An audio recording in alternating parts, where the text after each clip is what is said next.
لا حول ولا قوة إلا بالله العلي العظيم.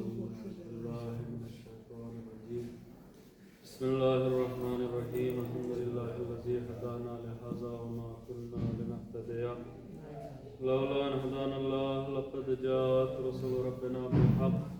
والصلاة والسلام على سيد أسلم ما في الوجود سر الله في كل موجود نقطة دائرة الوجود صاحب لواء الحمد والمقام المحمود الفاتح لما غلق والخاتم لما سبق المعلن الحق بالحق بالقاسم محمد. اللهم صل على محمد وآل محمد. والصلاة والسلام على أهل بيته الطيبين الطاهرين المعصومين المنتجبين المنتخبين الذين أذهب الله عنهم الرجس وطهرهم تطهيرا. اللهم صل على محمد وآل محمد. لعنة الله على أعدائهم وغاصب حقوقهم ومنكري فضائلهم وقدرتهم أجمعين. أما بعد فقد قال سبحانه وتعالى في كتابه المحكم وكتابه المتقن. أعوذ بالله من الشيطان الرجيم. بسم الله الرحمن الرحيم. يا أيها الذين آمنوا كتب عليكم الصيام كما كتب على الذين من قبلكم لعلكم تتقون. صلوات اللهم صل على محمد وآل محمد. حضرت گرامی قدر سامعین معظم اولیاء حیدر کرار، روزانہ اس آیہ کریمہ کے ذیل میں آپ بیان کو سماعت فرما رہے ہیں اور یہ آج کی 5ویں مجلس ہے. اللہ کل سے آپ مولانا علی رضوی صاحب کو سماعت فرمائیں گے. لہذا قرآن کریم کی آیہ کریمہ روزے کے مقصد اور روزے کے ہدف کو بیان کرتے ہیں. یا ایھا الذین آمنوا کتب علیکم الصیام کما کتب علی الذین من قبلکم لعلکم تتقون. کہ صاحبان ایمان، تم پر روزے اسی طریقے سے واجب کر دیے گئے ہیں کہ جیسے تم سے پہلے والی امتوں پہ واجب کیے گئے. اور ان روزوں کا مقصد کیا ہے؟ لعلکم تتقون. روزوں کا مقصد یہ ہے کہ یہ روزہ رکھنے والے متقی بن جائیں، پرہیزگار بن جائیں، اللہ والے بن جائیں. میں نے پہلی مجلس میں بھی عرض کیا تھا کہ یہ تقویٰ کوئی ایسی چیز نہیں ہے کہ جو عام لوگوں کے مطلب کی نہ ہو. بہت سی بار ہم بہت سی چیزوں کو علماء کے، عرفاء کے، مجتہدین کے زمرے میں رکھ دیتے ہیں. مثلا مجتہد کوئی نہیں بن سکتا. کوئی آدمی کے جو ہوتے ہیں حوصلے و پست ہو جاتے ہیں، لیکن مجتہد بھی ہمارے ہی درمیان سے نکل کے بنتا ہے. دیکھیے یہ بھی ہمارے یہاں تصور پیدا کیا گیا ہے کہ مجتہد بننے کے لیے کم سے کم 50 60 70 سال کی عمر ہو جب آدمی پڑھے تب مجتہد بنے گا. لیکن ہمارے یہاں ایسے ایسے مجتہد بھی گزرے ہیں کہ جو بالغ بعد میں ہوئے ہیں، مجتہد پہلے بن گئے. ایسے ایسے لوگ، علامہ ہلی بلوغ سے پہلے علامہ، یعنی آپ اندازہ لگائیں. یعنی آل محمد کی میراث کو اگر ہم گین کرنا چاہیں، حاصل کرنا چاہیں، تو یہ ہمارے لیے بہترین طریقہ ہے کہ ہم آل محمد کی جو روش ہے، جو راستہ ہے، اس کو اختیار کریں. جو انہوں نے بتایا ہے، کس طریقے سے انہوں نے تربیت کرنے کے لیے کہا ہے، یعنی اگر ہم اسی طریقے سے اپنے بچوں کی پرورش کریں تو یہی بچے آگے بڑھ کے نہ جانے کس منزل پہ پہنچے. پیچھے اسرا نکلا تھا شعبان میں، تو اس میں کہ آپ آئیں تو محمد کی زیارت ہو جائے. تو اس میں ایک شعر میں نے کہا تھا کہ ہو پرورش میں ہو اگر دین تو پھر یہ بچے، وہ بچے نہیں جو عراق میں، وہ بچے نہیں جو عراق میں، یہی بچے جو ہمارے گھروں میں. پرورش میں ہو اگر دین تو پھر یہ بچے کوئی بن جائے خمینی، کوئی بہجت ہو جائے. یہ خمینی اور بہجت یہ اسی گھر سے نکلے ہیں، یہ ایسے ہی نکلے ہیں، تربیت ہوئی ہے ان کی. خود شیخ عباس قمی کتنے بڑے عالم ہیں، لیکن تربیت ہوتی ہے، جب تربیت انسان کی آگے بڑھتی ہے، وہ خود کہتے ہیں کہ جب میں ابھی گھر میں ہی تھا، میری تعلیم و تربیت ہو رہی تھی، ابھی مختصر یعنی کوئی بہت زیادہ عمر نہیں تھی، ابھی گھر کے اندر تعلیم چل رہی ہے شیخ عباس قمی کی. بعد میں دنیا پہچانے کی کہ مفاتیح الجنان جیسی کتاب انہوں نے لکھی، بعد میں دنیا پہچانے کی کہ نفس المحمود جیسی کتاب انہوں نے لکھی، بعد میں دنیا انہیں پہچانے کی کہ عالم برزخ پہ اتنی مضبوط کتاب انہوں نے لکھی. یہ ساری کتابیں بعد کی ہیں، ابھی تو وہ گھر میں ہیں اور ایک بچے ہیں. لیکن اسی کے باوجود وہ کہتے ہیں کہ میرے والد جب روزانہ صبح میں سورہ یاسین پڑھا کرتے تھے اور قرآن کی اس آیت پہ پہنچتے تھے کہ جس میں اللہ یہ فرما رہا ہے کہ اے لوگو، اگر تم برے اعمال انجام دے رہے ہو تو ہم نے یہ جہنم کی آگ تمہارے لیے روشن کی. ہذہ جہنم التی کنتم توعدون، یہ وہی جہنم ہے، وہ نہیں. دیکھیں اشاروں کو آپ سمجھے، قرآن کتنی اللہ اکبر. جب قرآن کسی چیز کو پکچرائز کرتا ہے، جب قرآن کسی چیز کو امیجن کرتا ہے تو ایسے امیجن کر دیتا ہے کہ ہزارہ سال بعد آنے والی قیامت کو ایسے پیش کرتا ہے کہ جیسے آنکھوں کے سامنے. یہ ویژول پاور قرآن کہ جب قرآن کسی چیز کو پیش کرتا ہے ایسے امیجن کر دیتا ہے. قرآن یہ نہیں کہہ رہا کہ دل کا جہنم التی، قرآن کہہ رہا ہے ہاذہ جہنم التی کنتم توعدون، یہ وہی جہنم ہے کہ جس کا تم سے وعدہ کر لیا گیا ہے. سورہ یاسین کی آیت.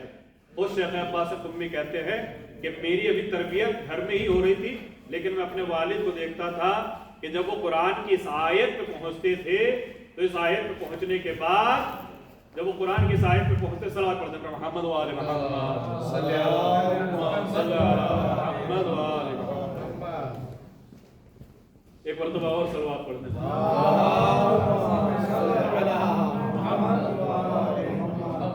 کہتے ہیں کہ جب میں میرے والد قرآن کی آیت کریمہ پہ پہنچتے تھے، ہذہ جہنم التی کنتم توعدون، یہ وہی جہنم ہے کہ جس کا تم سے وعدہ کیا گیا.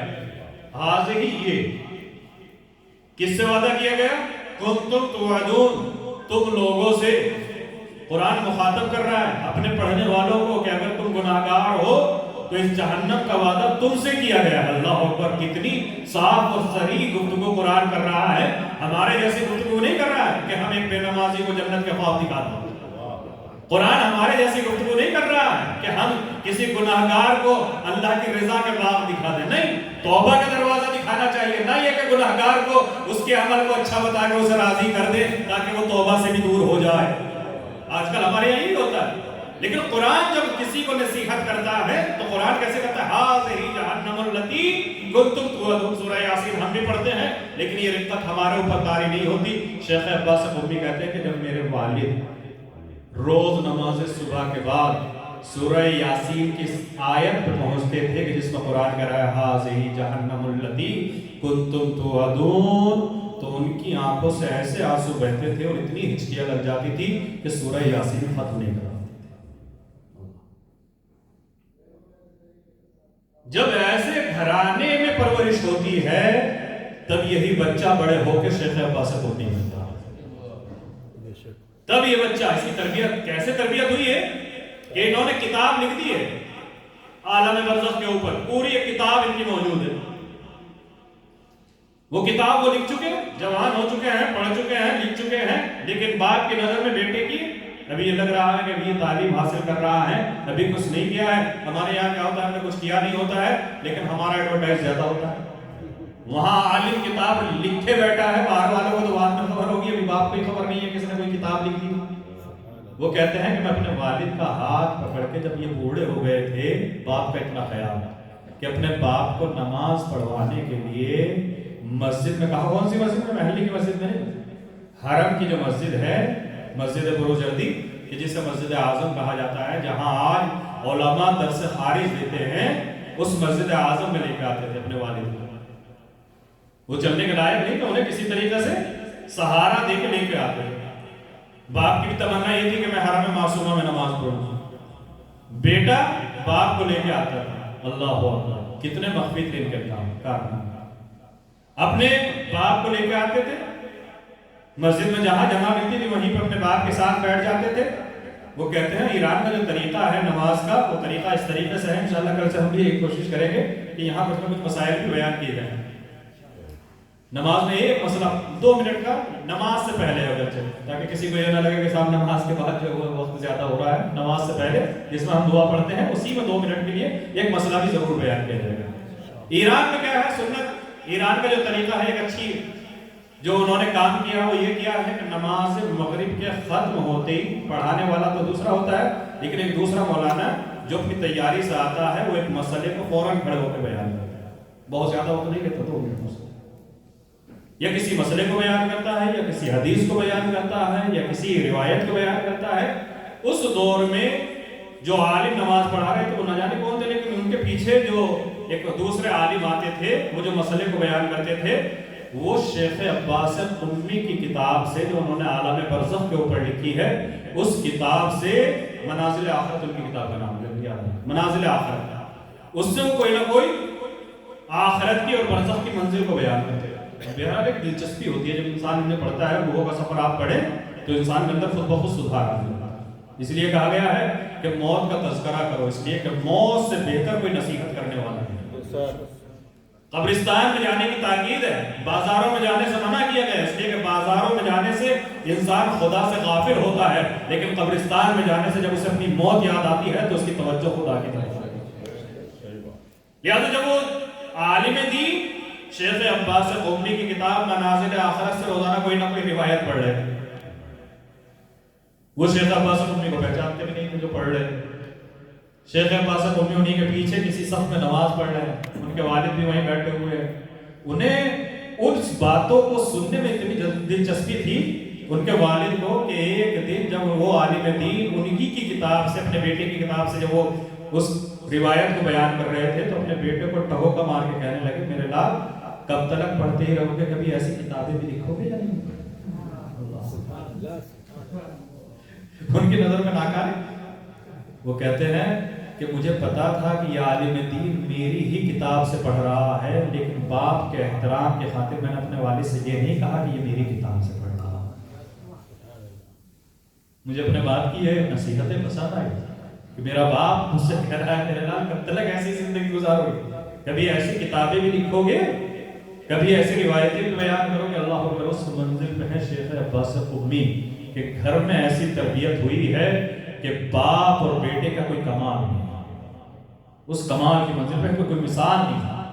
عجیب جب بشر میں وہ تعلیم حاصل کر رہے تھے. اب آپ اندازہ لگائیں, دیکھیں بہت سی چیزیں ہوتی ہیں. بہرحال یہ شب جمعہ ہے اور اس میں صلوات پڑھنے کا بہت ثواب ہے. کل بھی میں نے کہا تھا کہ جب بھی رسول کا نام سنیں یا آل محمد میں سے کسی کا نام سنیں وہ صلوات ضرور پڑھیں. میں اس لیے نہیں کہہ رہا ہوں کہ بار بار آپ صلوات پڑھیں, لیکن کیا مثلا نماز میں اذان میں جب نماز کو بغیر درود کے نہیں چھوڑا گیا ہے. امام شافعی کہتے ہیں کہ یا اہل بیت رسول اللہ حبکم فرض من اللہ فی القرآن انزلا کفاکم من عظیم القدر انکم من لم یصلی علیکم لا صلاۃ له. اہل بیت رسالت تمہاری فضیلتیں بہت زیادہ ہیں, تمہاری محبت کو اللہ نے قرآن میں واجب کیا ہے اور ایسے واجب کیا ہے کہ اگر کوئی نماز میں تم پہ درود نہ پڑھے تو اس کی نماز نہیں ہے. لہذا جب اذان میں ان کا نام لیا جائے تو درود ضرور پڑھیں, اس لیے کہ چھوٹی عبادت نہیں ہے. اب آپ یاد رکھیے گا اس بات کو کہ سب سے چھوٹی اور ثواب میں سب سے بڑی اگر کوئی عبادت ہے تو وہ صلوات ہے. اتنی چھوٹی ہے صلی اللہ محمد و آل محمد. شب جمعہ ہے نا, شب جمعہ ہے, شب جمعہ میں تاکید ہے اپنے مرحومین کو یاد کریں, اپنے مرحومین کے لیے کوئی نماز پڑھیں, اپنے مرحومین کے لیے کوئی صدقہ دیں, اپنے مرحومین کے لیے قرآن پڑھیں. یہ تاکید ہے.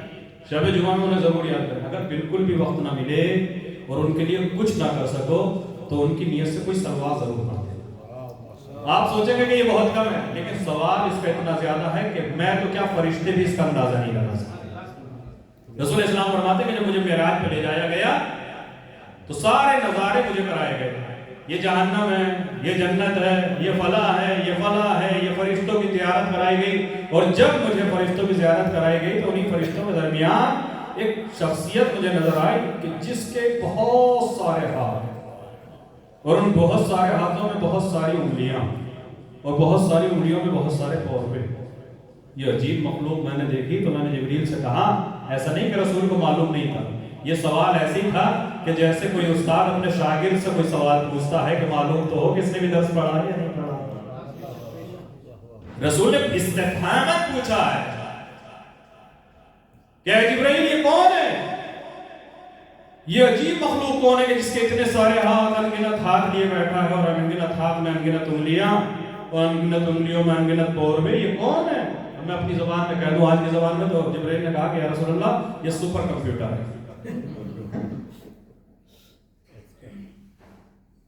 یہ سپر کمپیوٹر سے تو ساری چیزیں جو ناپی جاتی ہیں کہ کب برسات آنے والی ہے، یہ ساری چیزیں، زلزلہ کب آنے والا ہے، اور آنے سے پہلے پتہ لگ جاتا ہے، یہ سب اسی سے ہوتا ہے سپر کمپیوٹر. یہ دنیا والے سپر کمپیوٹر کا یہ حال ہے، تو جو اللہ نے بنایا ہوگا اس کا کیا حال ہوگا؟ یا رسول اللہ یہ فرشتہ حساب و کتاب کا ہے، کس چیز کا حساب و کتاب کرتا ہے؟ یا رسول اللہ یہ اتنا بڑا محاسب ہے، اس کی کیلکولیشن اتنی مضبوط ہے کہ جب زمین پہ بارش ہوتی ہے، ابھی سائنس نے ایسی کوئی مشین نہیں بنائی ہے. یا رسول اللہ جب زمین پہ بارش ہوتی ہے تو زمین پہ گرنے والے قطروں کو یہ زمین پہ گرنے سے پہلے گن کے رجسٹر کر دیتا ہے. اتنی اس کی کیلکولیشن مضبوط ہے، اتنا بڑا اکاؤنٹنٹ ہے کہ کمپیوٹر فیل. اس کا محاسبہ اتنا زیادہ ہے، اتنا بڑا محاسب ہے کہ زمین پہ گرنے والے بارش کے قطروں کو زمین پہ گرنے سے پہلے گن کے لکھ دیتا ہے. اللہ اکبر. بات تو ختم ہو گئی تھی نا، لیکن رسول کچھ اور پوچھنا چاہتے. رسول نے کہا کہ کوئی ایسی بھی چیز ہے جسے یہ نہ گن پاتا. اللہ اکبر. یہاں سے اندازہ لگا، اگر آپ اپنے لیے اسے کم سمجھتے ہو تو اپنے آپ کے مرحومین کے لیے بہت زیادہ ہے. ان کے لیے صحیح سارے ثواب کر دیجیے گا. جب بھی کچھ نہ ملے، نماز نہیں پڑھ پائے ان کے لیے، روزہ نہیں رکھ پائے ان کے لیے، قرآن نہیں پڑھ پائے ان کے لیے، تسبیح نہیں پڑھ پائے ان کے لیے، زکوٰۃ و خمس و جہاد ان کے لیے جو بھی کار خیر کا نہیں کر پائے، تو یہ کام تو کر سکتے ہیں اور لمحوں میں کر سکتے ہیں. آپ کے لیے بھلے ہی وہ کم ہو لیکن مرنے والے کے لیے بہت زیادہ ہے. رسول نے پوچھا ہے جبرائیل کسی چیز کا حساب ایسا بھی ہے جو یہ نہ کر پاتا؟ ہاں یا رسول اللہ جب آپ پر اور آپ کی اولاد پر درود پڑھی جاتی ہے تو اس کا ثواب یہ نہیں مل پاتا.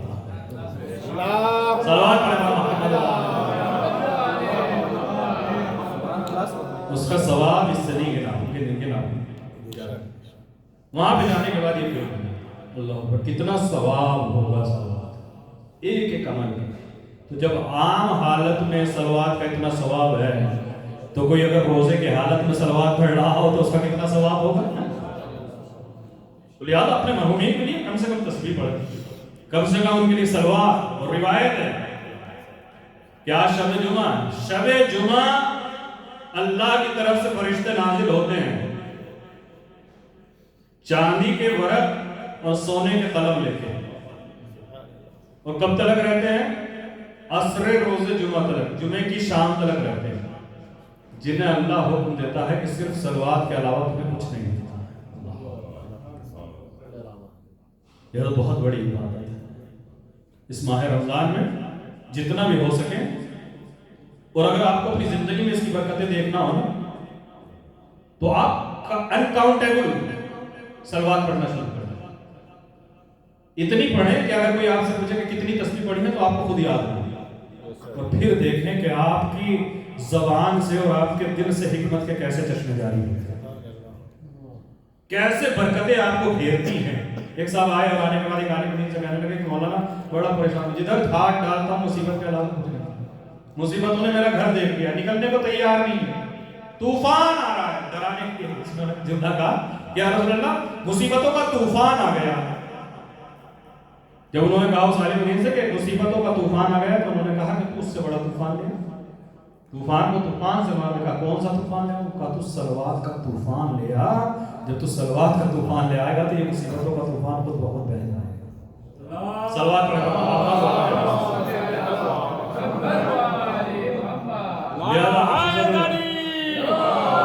نعرہ حیدری، آواز بلند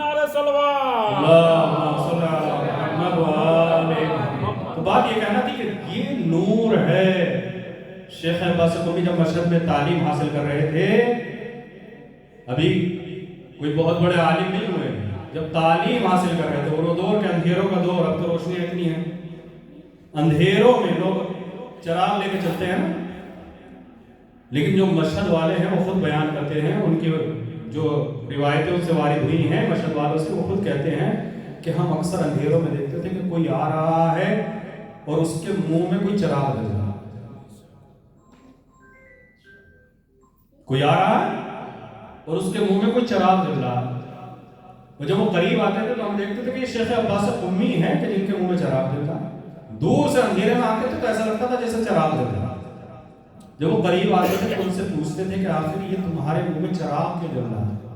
تو وہ کہتے تھے کہ جب میں اندھیرے میں راستہ طے کرتا ہوا آتا ہوں تو میں آل محمد کی حدیثوں کو دہراتا ہوا آتا ہوں.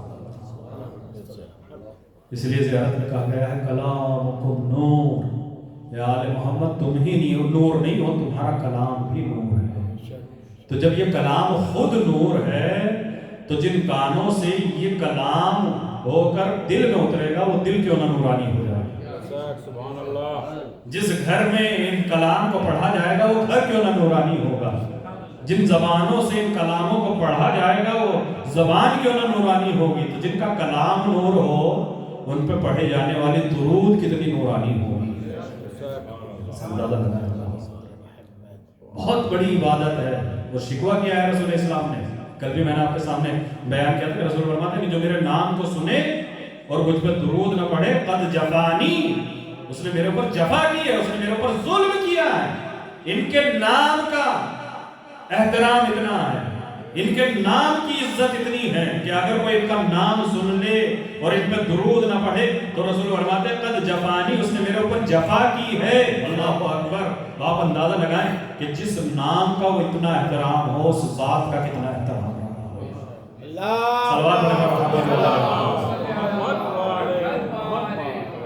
جب اتنی فضیلتوں کو ہم سنتے ہیں، جب ہم اتنی فضیلتوں کو پڑھتے ہیں تو آسمان چھوٹا لگتا ہے، آل محمد کی فضیلتیں بڑی لگتی ہیں. یہ سورج کم نورانی لگتا ہے، آل محمد کا نور زیادہ ہے.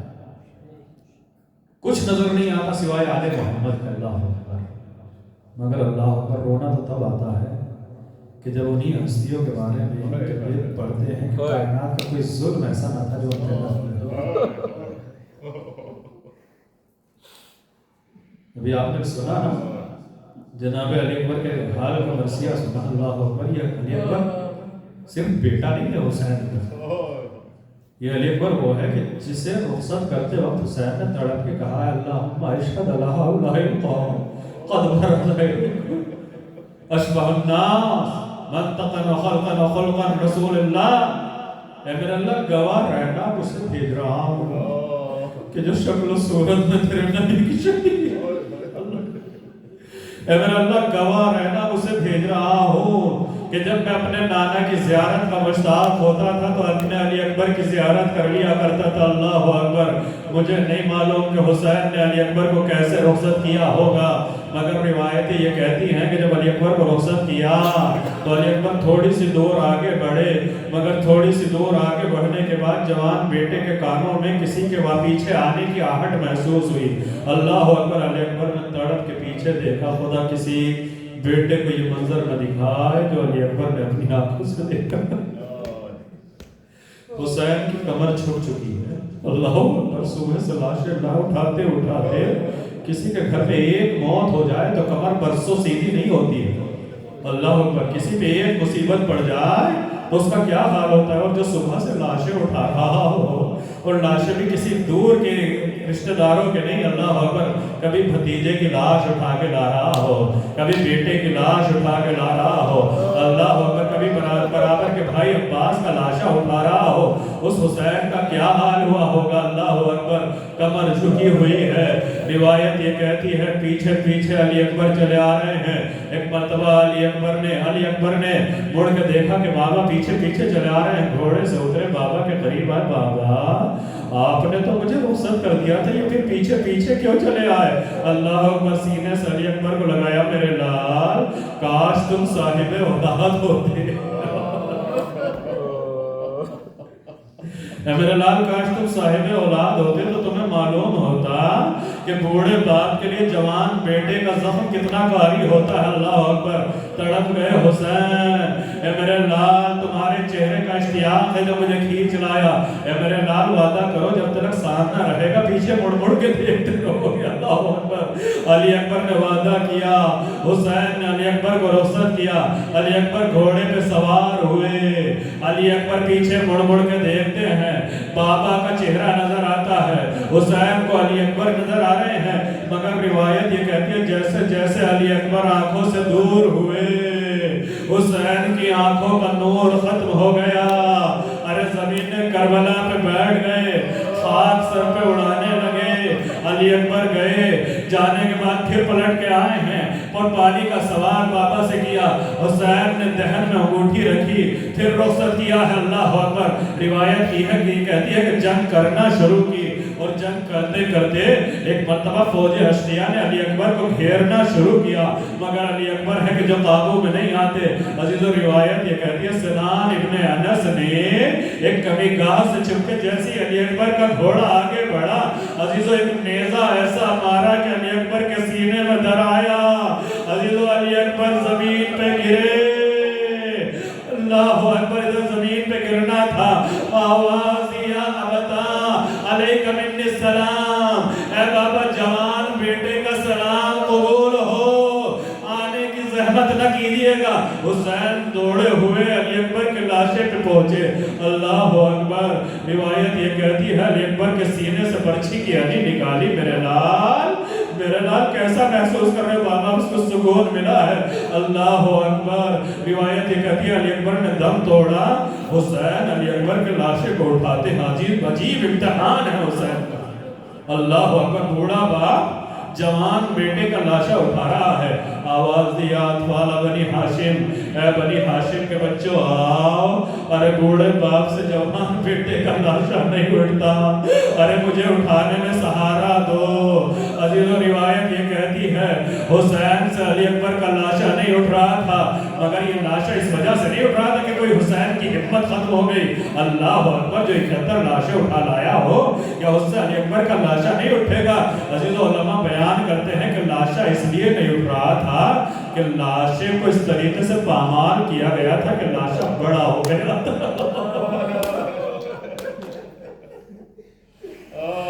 حسین سے لاشا سنبھل نہیں رہا تھا. اللہ اکبر. حسین سے لاشا سنبھل نہیں رہا تھا, اس لیے کہ روایت کے جملے ہیں قتلوہ اربا اربا. علی اکبر کو ٹکڑے ٹکڑے کر دیا گیا تھا, گھوڑوں سے ٹکڑے ٹکڑے کر دیا گیا. عزیزو لاشا ٹوٹا ہوا تھا, جگہ جگہ سے پھیل چکا تھا. حسین کے بس میں لاشا نہیں آ رہا تھا, بہت اٹھانے کی کوشش کی, مگر جب لاشا نہ اٹھ سکا تو ایک مرتبہ علی اکبر کے سینے پہ سینہ رکھا, ارے بازوؤں میں ہاتھوں کو دیا, اور کھینچتے ہوئے علی اکبر کا لاشا در خیمہ پہ لے کے آئے. عزیزو میر انیس کہتے ہیں لاش اکبر کی جو مقتل سے اٹھا لائے حسین, چاند کو شام کے بادل سے اٹھا لائے حسین, ارے جابلم شیر کو مقتل سے اٹھا لائے حسین, ارے 30,000 لاشیں پسر آن کے لے جا بانو, ارے چھت گیا برچھی سے اکبر کا کلیجہ بانو. عزیزو روایت یہ کہتی ہے بی بیاں باہر آئی, ایک ایک بی بی نے ماتم کرنا شروع کیا. عزیزو زینب باہر آئی, آنے کے بعد اپنے آپ کو علی اکبر کے لاشے پہ گرایا. ایک جملہ کہا لیتنی کنت ھذا اليوم عمیاں, اے میرے لال کاش یہ منظر دیکھنے سے پہلے اندھی ہو جاتی. اے میرے لال, ارے میرے بھیا کی نشانی. اب علماء پڑھتے ہیں کہ حسین نے کہا اے زینب جاؤ علی اکبر کی ماں کو بلا لاؤ. عزیزو خیمے میں زینب آئی, اور آنے کے بعد کیا دیکھا کہ ام لیلا کبھی خیمے کی اس چادر سے ٹکراتی ہیں, کبھی اس چادر سے ٹکراتی ہیں. ایک مرتبہ کہتی ہے ام لیلا ارے تمہارا لال آ گیا, تمہیں حسین آواز دے رہے ہیں. ایک مرتبہ تڑپ کے کہتی ہے اے زینب ارے باہر نکلنے کے لیے ارے دروازے کو ڈھونڈ رہی ہوں, مگر آنکھوں سے نظر نہیں آتا. آئے میرا کڑیل جوان, آئے میرا علی انا للہ و انا الیہ راجعون ربم بقضائه وتسلیما لامره بار اللہ تجواز چار دماغ سبیل علیہ السلام کا ہماری اس مختصر سے عبادت کو قبول فرما بار اللہ گناہگار ہمارے گناہوں کو معاف فرما بار اللہ زیادہ سے زیادہ زداری سے شرف پڑھنے کی توفیق عطا فرما بار اللہ بے عمل ہے دولت عمل سے مالا مال فرما بار اللہ مجلسوں کے صدقے میں میرے معبود جو مریض ہیں انہیں شفا عطا فرما جو بے روزگار ہیں انہیں روزگار عطا فرما جو بے اولاد ہیں انہیں اولاد عطا فرما جنہیں صاحب اولاد کیا ہے انہیں اسلامی دینی پرورش کرنے کی توفیق عطا فرما جن کے ماں باپ زندہ ہیں انہیں ان کی خدمت کرنے کی توفیق عطا فرما جن کے ماں باپ دنیا سے گزر گئے ہیں ان کی مغفرت فرما بار اللہ تجواز کا چار معصومین علیہ السلام نبی محمد شیعہ حیدر کرار تمام مسلمین جہاں جہاں کہیں بھی ظلم و تشدد کا نشانہ ہے میرے معبود ان کی حفاظت فرما بار اللہ دشمن طاقت اور امریکہ کو اسرائیل اور جتنے بھی دشمن طاقتیں ہیں میرے معبود نزدیوں میں سب کو ہلاک فرما بار اللہ تجواز کا چار معصومین علیہ السلام کو تیری بارگاہ میں دست دعا مظلومین فلسطین مظلومین لبنان مظلومین پاکستان مظلومین ہندوستان افغانستان عراق جہاں جہاں بھی شیعہ حیدر کرار میرے معبود مظلوم ہے میرے معبود تجھے واسطہ تیری عزت و جلالت ہے میرے معبود دشمنوں کے ظلم سے شر سے ان کی حفاظت فرما دشمنان اہل بیت دشمنان اسلام اگر ہدایت کے قابل نہیں ہے تو انہیں نیست و نابود فرما وَلِلَّہ مراج کرام علماء نظام خادمین اسلام کا سایہ ہمارے سر بخائر مدائم فرما ہم ان کی اطاعت پیروی اور تقلید کرنے کی توفیق عطا فرما بار اللہ تجھے واسطہ چاہتا معصومین علیہ السلام کو فرما شب جمعہ ہے شب دعا دعاؤں کی قبولیت کی رات ہے ماہ رمضان ہے میرے معبود تو نے دعاؤں کی قبولیت کا وعدہ کیا ہمارے امام کے ظہور میں تعجیل فرما ہمیں ان کے ناصرین و شمار فرما ہمارے امام کو ہم سے راضی و خوشنود فرما ربنا تقبل منا انك انت السميع العليم